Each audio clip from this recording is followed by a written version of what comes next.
Bienvenidos. Vamos a estudiar la epístola o carta de Pablo a los Efesios. Éfeso fue en su época un puerto muy importante para el imperio griego y hoy día quedó relegado a ruinas históricas solamente. El desarrollo espiritual de Pablo se hace manifiesto en esta escritura. Se ve que el transcurso del tiempo y de la valoración del conocimiento recibido ha ido dando frutos evidentes en Pablo. Esta carta está más cercana a la muerte de Pablo, ya que él en 3 momentos de la carta manifiesta estar encarcelado. Y a saber la historia de Pablo, podemos darnos cuenta que para la época, en la única sección de los diversos momentos en que estuvo en la cárcel, en el cual tuvo facilidades como para escribir en forma meditada y en forma elaborada, fue cuando estuvo preso en Roma, época antes de su muerte. Dentro de los conceptos que ya maneja muy abiertamente, manifiestamente, es comprender de que la sabiduría está dada en un fenómeno de predestinación, donde nos relaciona con una predestinación celestial, con una predestinación espiritual. Y él es el primero que acuña prácticamente el concepto de antes de la fundación del mundo, hablando de antes de la creación del hombre. La razón que da para esa predestinación es como dice, es el puro efecto de su voluntad, que da por gracia. Ahora dice que esa predestinación nos hace sobreabundar en sabiduría e inteligencia, porque de todas maneras igual es admirable que personas que me tocó ver ese caso, con muy reducido margen académico, por decirlo de una forma, pudiesen manejarse tan bien, tanto verbalmente como analíticamente. Y eso es porque dentro de esa predestinación está un regalo prácticamente, que es inteligencia y sabiduría. Y para que las personas entiendan de que tienen una herencia y que esa herencia está no condicionada, sino que está predeterminada, que son las arras, como dice, de la herencia, que significaría que es como un pacto firmado, es un contrato previamente establecido entre nuestro Creador y sus escogidos, cosa que es maravilloso, muy profundo. Los textos que voy a poner en pantalla, analícenlos, estudienlos, pero son muy profundos realmente. Hay cosas que ni siquiera quisiera empezar a mover. Cada uno de ustedes podrá ver si los recibe, las percibe espiritualmente. También nos lleva a entender de que va adjunto a una revelación de sabiduría en conocimiento de Jesucristo, que alumbra nuestros ojos para que sepamos cuál es la esperanza y la riqueza de esa herencia, porque no todas las religiones tienen claro cuál es el final de esta historia, cuál es la recompensa.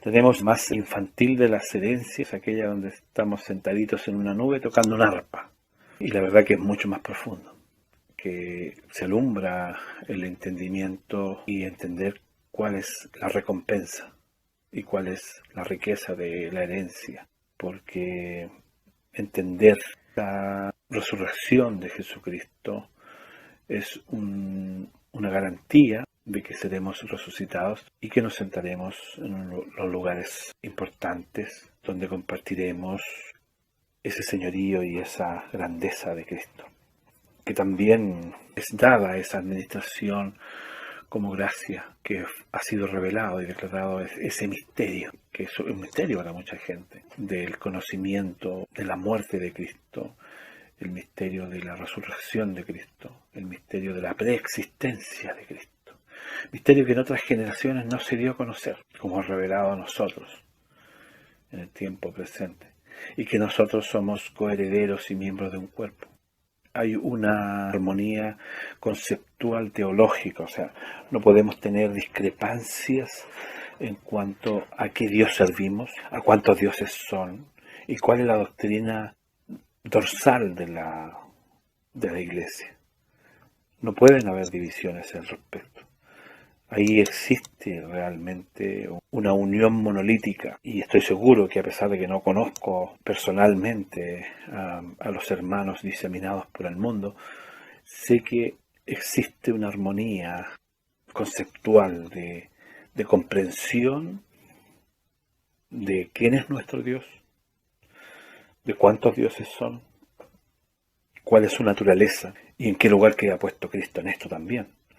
Porque no olvidemos que Cristo es la piedra angular de la edificación. Compara esto como un edificio. Y lógicamente una de las piedras basales que tienen el peso del edificio. Las religiones han puesto esta piedra en la parte mediana del edificio, incluso algunos cerca del techo, ya que Jesucristo solamente sería integrado en la época media de la historia, cuando los romanos gobernaban en Jerusalén, y negando la preexistencia anterior de Cristo, ya que no tienen cómo afirmar en qué persona vivía antes de nacer.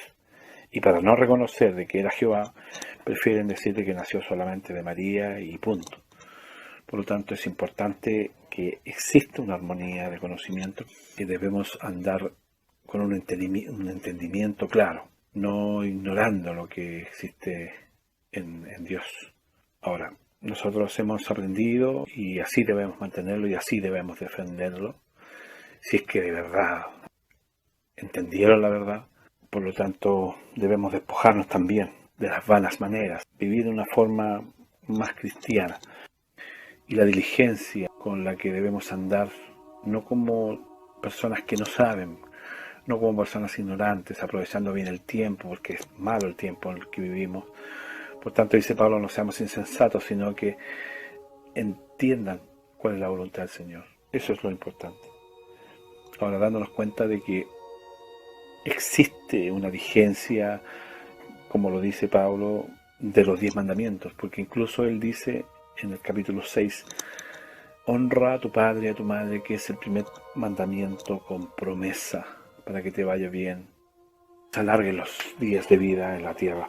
Siempre está en entredicho si acaso los 10 mandamientos están vigentes o no. Evidentemente él se refiere al quinto mandamiento y justamente es el primero de la segunda tabla dada para los hombres, demostrando de que este mandamiento es uno de los 10, porque la otra tabla es de Dios. Entender el conocimiento de la salvación efectiva y veraz ha sido uno de los conocimientos arraigados en las iglesias babilónicas, donde la promesa es normalmente un cielo prácticamente etéreo, donde casi todo es blanco, una coloración alrededor, y una eternidad de casi somnolencia entre nubes, y solamente agradeciendo el librarse del infierno que ellos mismos fabricaron. Por lo tanto, entender lo que significa una salvación efectiva, el rudimento de cómo se hace y la verdad que hay detrás de esto. Empieza por reconocer de que en otro tiempo seguimos la corriente de este mundo, estuvimos siendo operados y manipulados por las potestades del aire, de ese mismo espíritu satánico que hoy día opera en los hijos de desobediencia, reconociendo de que en otro tiempo también tuvimos nuestros defectos de la carne y haciendo la voluntad de ella. Éramos de naturaleza hijos de esa oscuridad, pero Dios nos amó mucho y aunque nosotros estábamos muertos prácticamente, nos dio vida juntamente con Jesucristo, para mostrar en estos siglos finales la abundancia de su gracia y de su gloria, porque por gracia somos salvos, y eso es un don de Dios, y no justamente no por obras, porque si tuviésemos que poner en vitrina, por decir, alguno de los escogidos y salvados, los dedos apuntando hacia él serían muchos, pero justamente eso es para acrecentar la gracia y la misericordia de Dios, para que nadie se jacte en su presencia, para que nadie se glorie en su presencia. Eso es el rudimento en sí de la salvación, que debes sí saber que estuvimos alejados de la ciudadanía y ajenos al pacto, sin esperanza y sin Dios en este mundo, pero ahora estamos en Cristo. Y si estamos en Cristo, debemos tener la paz interior, tenemos que tener la reconciliación de un cambio de vida y matar esa enemistad naturalmente existe con nuestro propio cuerpo, con nuestras propias debilidades, sabiendo que la pasada manera de vivir nos despojamos del viejo ser humano que está viciado conforme a los deseos engañosos y nos hemos por lógica ido renovando en el espíritu, en nuestra mente, y vistiéndonos de un hombre nuevo, de una mujer nueva, creando una vida de justicia. Lo importante es la justicia, el equilibrio mental, el equilibrio de análisis que nos llevaría a la santidad de la verdad. Por lo que debemos desechar la mentira, sabiendo de que no debemos ser personas airadas, y el que cometía pecados no los vuelva a cometer. Sabemos que tenemos que hacer lo bueno y compartir con aquellos que padecen alguna necesidad y cuidar nuestro vocabulario para que no salga ninguna palabra negativa de nuestra boca, sino que sea para edificación de los oyentes y no pongamos triste a nuestros custodios con nuestras barbaridades. Debemos alejarnos de las tinieblas, reprender todo eso, andando con diligencia, siendo sabios y aprovechando bien el tiempo. Dice: por lo demás, hermanos míos, fortaleceos en el Señor y en el poder de su fuerza, vestidos de toda armadura de Dios, para que podáis estar firmes de las acechanzas del diablo. El hombre de Dios y la mujer de Dios son provocados continuamente por las potestades enemigas, desafiados, punzados, también presionados para abdicar prácticamente a ese poder que Dios nos ha dado, a esa bendición que Dios nos ha dado, a esa gran capacidad de amar que Dios ha mostrado. Porque no tenemos una lucha, como dice él, contra carne y sangre. Aquí no andamos peleando como con los ángeles y con los demonios, sino que contra principados y potestades, con los gobernadores de las tinieblas, contra huestes espirituales en las regiones celestes. Ese gran conflicto eterno, continuo que ha habido hasta el momento, se agolpa en nuestras propias mentes y el campo de batalla se transforma de pronto en nuestro cerebro y comienzan las dudas, y comienzan las interrogantes, comienzan los temores, comienzan las debilidades, comienzan las renuncias. Es una lucha fuerte. Por tanto, dice: tomad la armadura de Dios. Sabemos que las armaduras fueron ideadas para los conflictos, para estar firmes. Dice: ceñidos vuestros lomos la verdad. Que nos cuidemos y nos recubramos de esa verdad. En un mundo que ya creo que a través de los 7 temas que vamos a llevar hemos demostrado de que es un mundo de mentira, donde la educación es mentira, la justicia, la política, la religión. Piensen si hay algo verdadero. Por lo tanto, ceñirnos con la verdad es muy importante. Es liberador. Y dice: vestidos con la coraza de justicia. La coraza es como el pectoral, toda la parte superior del cuerpo. La justicia, como decimos, es ese análisis sobrio, maduro, reposado, que ya empiezan a tener los hijos de Dios, que no son alarmistas en cuanto a faltas. Pueden nombrar cualquier cosa, cualquier falta, ya donde no existan calificativos, y podríamos tranquilamente analizarlo y emitir una opinión justa y asentada tanto en la verdad como en el análisis espiritual. Y dice: y calzado los pies con el apresto del Evangelio de paz. El apresto es como la disposición, la preparación, es como el soldado que espera que venga el enemigo, eso es apresto. Pero también la palabra apresto significa endurecer un material, ponerse los zapatos más resistentes. Esa resistencia viene en el Evangelio, que no olviden que el Evangelio, palabra, es buena nueva de la paz, sabiendo de que en nuestra carrera, por eso habla de los pies, en nuestro caminar hay una meta,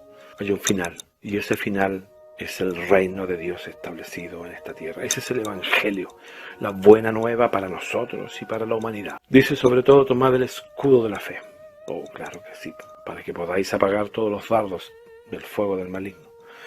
porque normalmente es donde nos atacan. Vemos que en televisión se habla contra Cristo, que si tuvo relaciones con María Magdalena, que si tuvo hijos, que si es un imitador de los dioses egipcios, que si realmente vino, que si realmente existió y bla, bla, bla, todo contra nuestra fe, ataques contra la fe. Esos son los dardos del maligno. Pero si tenemos un buen escudo, y ese escudo está basado en el aprendizaje, basado en el conocimiento y basado en la sabiduría, que desembocan en formar un escudo que es la fe, porque estamos preparados. Y tomar el yelmo de la salvación.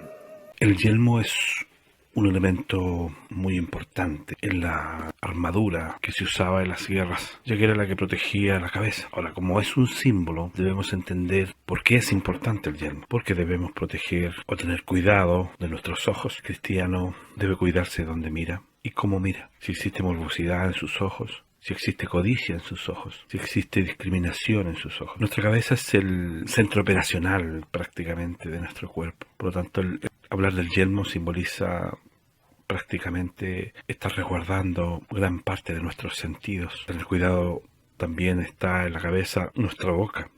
Y nuestra boca se puede desglosar en muchas partes, tanto lo que entra como lo que sale. Cuidado lo que entra por nuestra salud, por nuestro propio beneficio, pero también cuidando lo que sale de la boca, que es en ocasiones de gran daño, orígenes de grandes traumas. Y también están los oídos, tener cuidado con lo que oímos, a lo que ponemos atención en nuestro, no cayendo en rumores prejuiciosos, no poniendo atención a comentarios perjudiciales. Y finalmente lo que hay dentro de nuestra cabeza, que es nuestro cerebro, el otro campo de batalla, el otro lugar donde se desarrollan grandes peleas y grandes conflictos.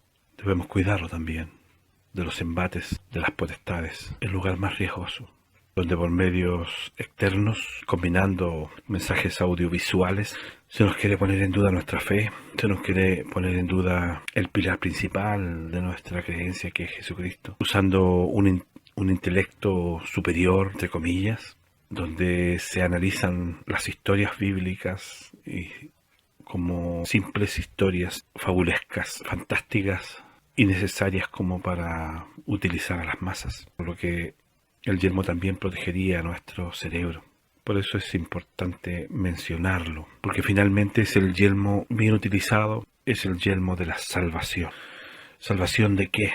Bueno, de hecho no es del infierno. El yelmo de la salvación es parte de la armadura dada por Dios para sus hijos y es indispensable para mantenerse sano espiritualmente, saneado espiritualmente, protegido de todo embate, de todo análisis capcioso, de todo análisis malintencionado respecto a nuestro Señor, de toda distorsión comunicacional. Es una lucha continua para aquellos que quieran preservar limpio el desarrollo intelectual cristiano.